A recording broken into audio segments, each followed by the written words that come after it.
Synchronous learning is when teachers and students participate together in real time. Asynchronous learning is when learning does not require students and teachers in the same learning environment at the same time.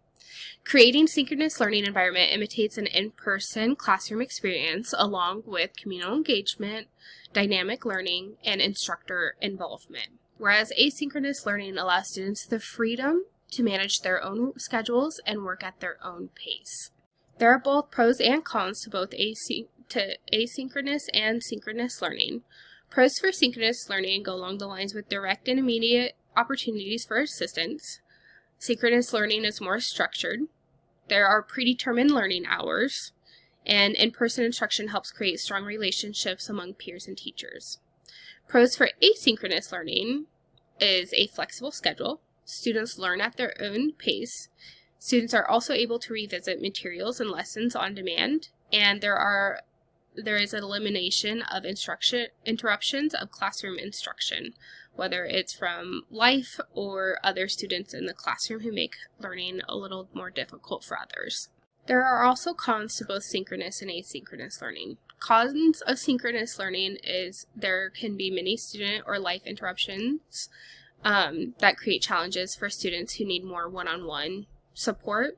There is lack of quiet space, and sometimes it's often too fast-paced for many students. Cons for asynchronous learning is inequitable access to classroom tools and education materials, lack of teacher presence, non-immediate teacher response time, lack of social engagement opportunities, and it requires a lot of student self-motivation. There are many ways to combat both those cons from asynchronous and synchronous learning. One of them is allow time for community building. No matter what learning environment you're in, community building is such a critical aspect of students' readiness to learn and their trusting relationships with you as a teacher. This can be done through show and tell, breakout groups, community check-ins, and sharing celebrations. Those are all great ways to start off class sessions. Another way is to always record new skills or content, whether you're in a synchronous environment, recording yourself or recording your lessons to post later for students to watch, as well as not letting students teach themselves new skills or content in a asynchronous environment, having those videos ready available for students to refer back to at any time to help them understand new skills.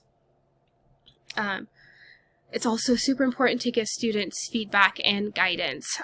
It should be built into your schedule, whether it's in office hours or a breakout session, for students to be able to join you and receive that feedback or guidance, especially for students in asynchronous sessions where they don't have a lot of opportunities for feedback or to meet in person or in class sessions.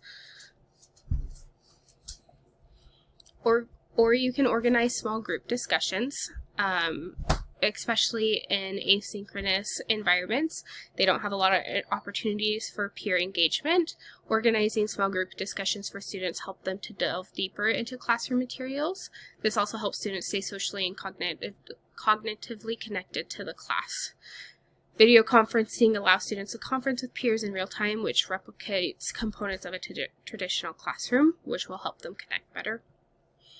And then lastly, it's important to offer multiple assessment options. Because technology is advanced, you're able to accommodate for learner variability.